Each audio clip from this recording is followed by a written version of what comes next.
महत्वपूर्ण वस्तुनिष्ठ प्रश्न। पालतू कुत्तों की आधुनिकतम नस्ल किस प्रक्रिया के फलस्वरूप बनी है? कृत्रिम चयन। चमगादड़ के पंख और तितली के पंख कौन सा लक्षण प्रदर्शित करते हैं? समृद्धि लक्षण प्रदर्शित करते हैं।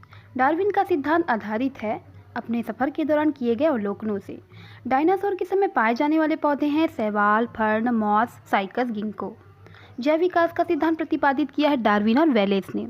किसी प्रजाति के जीवों की संख्या में वृद्धि व उसके लिए खाद्य संसाधन का तुलनात्मक अध्ययन किया था टी.आर. माल्थस ने। सब्जियों व अनाजों में पाए जाने वाले भिन्न भिन्न किस्मों का आधार है कृत्रिम चयन।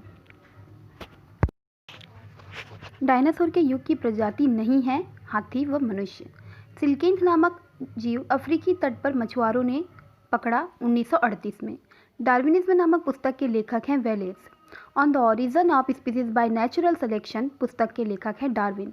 डार्विन ने किस नाम के जहाज से महाद्वीपों का सफर किया?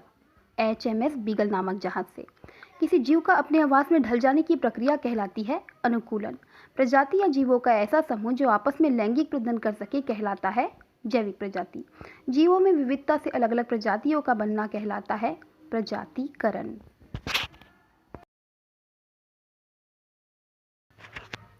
डार्विन के अनुसार समय के साथ किसमें बदलाव आया है? वर्मियों में बदलाव आया है। गलापागोस की किस जाति के पक्षियों का अध्ययन डार्विन ने किया? फिंच। वर्णवाद का सिद्धांत दिया है डार्विन ने। वे अंग जो समान आधारभूत उत्पत्ति व संरचना प्रकट करते हैं कहलाते हैं समजात अंग। दो जीवों की पूर्वज एक परंतु कार्य अलग अलग लक्षण दर्शाते हैं सजातीय लक्षण। गलापागोस में डार्विन ने कितने प्रकार के फिंचों का अध्ययन किया था?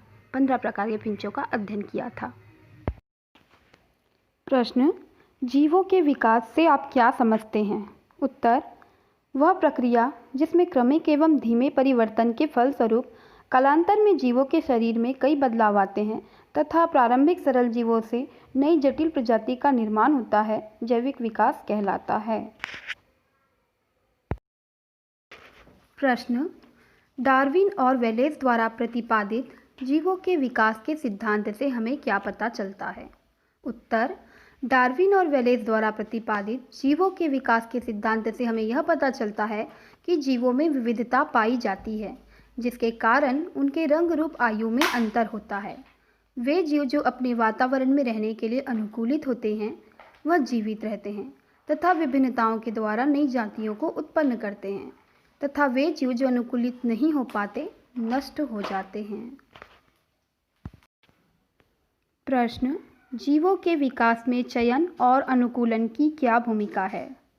उत्तर, जीवों के विकास में चयन एवं अनुकूलन की महत्वपूर्ण भूमिका होती है, क्योंकि विकास के लिए प्राकृतिक चयन उन्हीं जीवों का होता है जो अपने में सभी जीने वाले अनुकूलित तत्वों को रखता है। उसी जीव का विकास के लिए प्राणी तथा वनस्पति जगत में चयन किया जाता है। प्रश्न, एक ही जाति समूह में उपस्थित सभी जीवों के लक्षण समान होते हैं। इस समानता के कोई 3 कारण लिखिए। उत्तर, एक ही जाति समूह में उपस्थित जीवों में समानता के निम्न कारण हैं। पहला, एक ही जाति की समस्त समष्टियों का जीन कोष समान होता है। दूसरा, एक ही जाति समूह के जीवों में प्रजनन की क्रिया एक समान पाई जाती है। तीसरा, एक ही जाति के जीवों में एक समान स्वतंत्र जीन प्रवाह होता है। प्रश्न, क्या डायनासोर का विलुप्तीकरण किसी सक्षम प्रजाति के विकास के कारण हुआ है? इस संदर्भ में आपकी क्या राय है? उत्तर, डार्विन के अनुसार किसी आवास में जीने के लिए अधिक सक्षम प्रजातियों की आबादी अन्य प्रजातियों का स्थान लेने लगती है, जिससे प्रजातियों की आबादी में क्रमशः बदलाव आता है और जीवों का विकास चलता रहता है। इसी क्रम में डायनासोर वातावरण में परिवर्तन के कारण अपने आवास में अनुकूलित नहीं रह पाए और अधिक सक्षम प्रजाति के विकास के कारण विलुप्त हो गए। प्रश्न, क्या मनुष्य की बढ़ती आबादी का बाघों की संख्या पर कोई असर पड़ रहा है? उत्तर, हाँ, मानव जनसंख्या वृद्धि का बाघों की जनसंख्या पर विपरीत प्रभाव हो रहा है।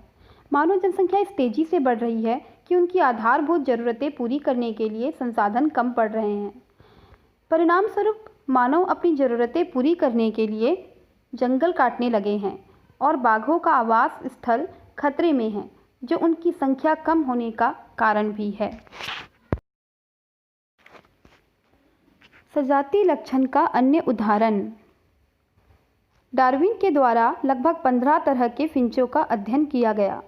उन्होंने देखा कि बाह्य स्वरूप में सारे फिंच एक जैसे हैं, लेकिन अलग अलग टापुओं पर मिलने वाले फिंच थोड़े अलग थे। खासकर इनकी चोंच और पंख के रंग में बहुत अंतर नजर आया। अलग अलग चोंच वाले फिंच का भोजन भी अलग अलग था। कुछ बीज खाते थे, कुछ फल खाते थे, तो कोई फूलों का रस चूसते थे। डार्विन ने माना कि एक जैसी चोंच वाले पूर्वजों से कार्य के अनुसार फिंचों की चोंच में विविधताएं सजातीय लक्षण हैं। प्रश्न, जीवाणुओं का विकास प्राकृतिक चयन द्वारा होता है, इस कथन की पुष्टि कीजिए। उत्तर, प्रजनन के दौरान विभिन्नता आती है जो पीढ़ी दर पीढ़ी बढ़ती जाती है। एंटीबायोटिक दवाइयों के कारण जीवाणुओं की कई प्रजाति खत्म हो जाती है, परंतु विभिन्नता के कारण कुछ प्रजाति पर एंटीबायोटिक का असर नहीं होता और वह बच जाती है। प्रश्न, किस प्रक्रिया के दौरान विभिन्नताएं उत्पन्न होती है? उत्तर, प्रजनन की प्रक्रिया के दौरान विभिन्नताएं उत्पन्न होती है। प्रश्न, विकास में विभिन्नताओं की क्या भूमिका है? उत्तर, पीढ़ी दर पीढ़ी विभिन्नता बढ़ती है। जिससे आबादी में विभिन्नता आती है, इस प्रकार जीवों में बहुत जल्दी विकास होता है। प्रश्न, विकास की प्रक्रिया धीमी भी हो सकती है और जल्दी भी। इस कथन के अनुसार धीमी और तेज गति से होने वाले विकास का एक एक उदाहरण दीजिए। उत्तर, धीमी गति से होने वाला विकास का उदाहरण है इक्वाडोर से गलापागोस द्वीप समूह पर पहुंचे फिंचों में चोंच का विकास। तेज गति से होने वाला विकास का उदाहरण है मेंडलीव द्वारा मटर की विभिन्न प्रजातियां उत्पन्न करना। प्रश्न, चित्र देखकर बताइए कि यह सजातीय या समवृत्ति लक्षण दर्शा रहा है। उत्तर, यहाँ पर घटपर्णी और मटर प्रतान सजातीय लक्षण दर्शा रहा है, क्योंकि घटपर्णी का ऊपरी सिरा मुड़ा हुआ होता है, उसी प्रकार मटर प्रतान का ऊपरी सिरा भी मुड़ा हुआ होता है। इसी प्रकार बोगेनविला और कैक्टस समवृत्ति लक्षण दर्शा रहे हैं, क्योंकि बोगेनविला में कांटेदार सिरा पाया जाता है, ठीक उसी प्रकार कैक्टस में भी कांटेदार सिरा पाया जाता है। इसी प्रकार के आगे के पाठों के वीडियोस और प्रश्नोत्तर पाने के लिए चैनल को सब्सक्राइब कीजिए, शेयर कीजिए और कोई प्रॉब्लम होती है तो मुझे कमेंट कीजिए।